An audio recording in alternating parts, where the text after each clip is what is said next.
All right, so I want to make this video quick to talk about the buyer's agency agreement. So this is to all the consumers out there. My team has been coming across some hurdles where they get leads or referrals and the buyers don't want to sign what's called a buyer's agency agreement before touring the property. I just want to comment on that a little bit. Obviously a lot of the consumers are not in trend with what's going on or what has happened over the last, let's say, 2 years. I'm going to read this almost directly from the Pennsylvania sites about the buyer's agency, about the NAR settlement. August 17th, 2024, agents who use the multi-list must have a written buyer's representation agreement signed before showing a property, in person or virtually. NAR had a huge class action lawsuit, that had to do with many different things, but one of them had to do with our commissions as agents on the MLS. They used to be posted on what we were getting paid. That was taken away.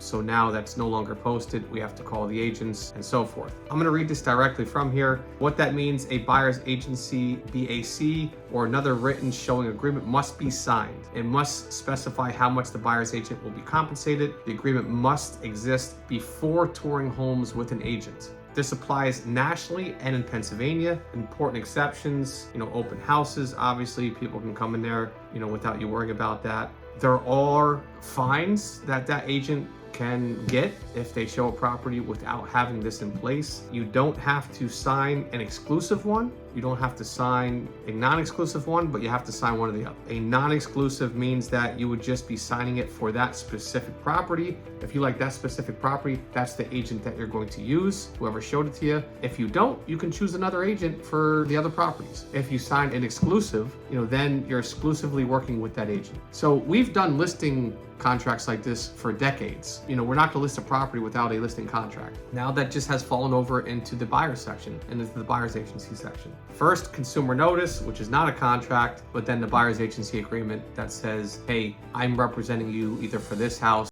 or many houses in the future. If your agent has not had you sign that, maybe they've been showing you houses for a long time because they are dated on there, so it can last as long as the dates that they have you sign. Again, as a consumer, these are not things that they're suggesting. These are things that are required for a buyer's agent to have a consumer sign. Investors or buyers, anybody looking to see a house must sign one of these documents. Thank you. Follow me for more tips and tricks.